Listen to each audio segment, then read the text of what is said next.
First, if you aren't yet watching Queen Charlotte, a Bridgerton Story, much like me, which is on Netflix, I know, it's packed with Regency romance. You're behind. I am. And one of the relationships breaking ground is the love between the characters of young Brimsley and Reynolds. So here's my chat with Sam Clemmett and Freddie Dennis. I would hope for more news than the appearance of satisfaction and contentment. They are a wonder together. He is smitten with her beauty. Really? King George is smitten. So this was a fun series. And I mean, it was just like a feast for the eyes. Great to see the costumes, great to see the love stories. What do you think this series teaches us about love and friendship? The main thing it teaches you is that love is not always easy. It's not an easy ride, but it is worth it, I think.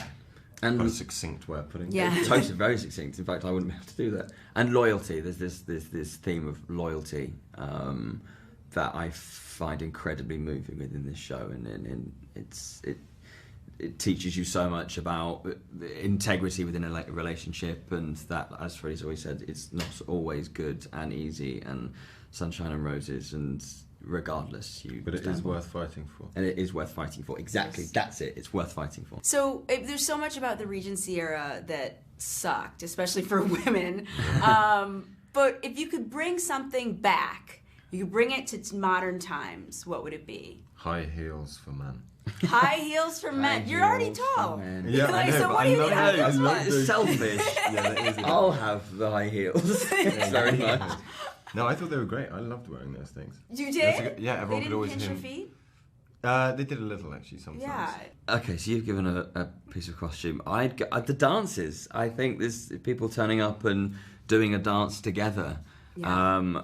That's great fun, instead of people just going off and doing their own thing. People Yeah. that sometimes maybe don't know each other within Yeah. society coming together and doing the same thing and having a whale of a time. I've got a better one. No phones. No No phones. There That's you a go. good one. You actually Corey have- said that one too. Yeah, you actually That's have to talk good. to each other. Yeah. Corey said that. Yeah, didn't yeah. Yeah. So no, but no phones. That's huge. Yeah, I yeah. said the writing letters. he? Oh. Yeah. But I do write letters. I think Hugh Let's explore Saxon. that. Yeah. Who are you writing letters to?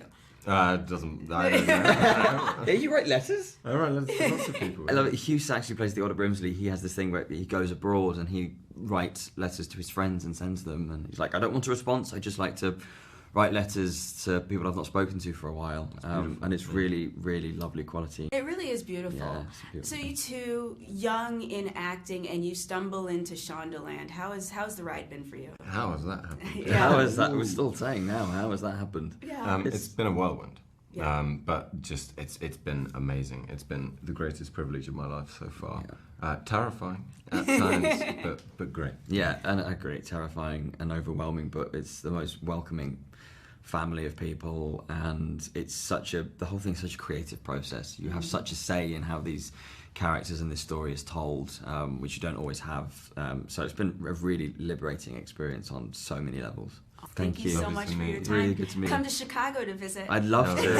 I've never been to The theatre's great in Chicago. We yeah, should go. it's great. Wear your heels. Oh, I will.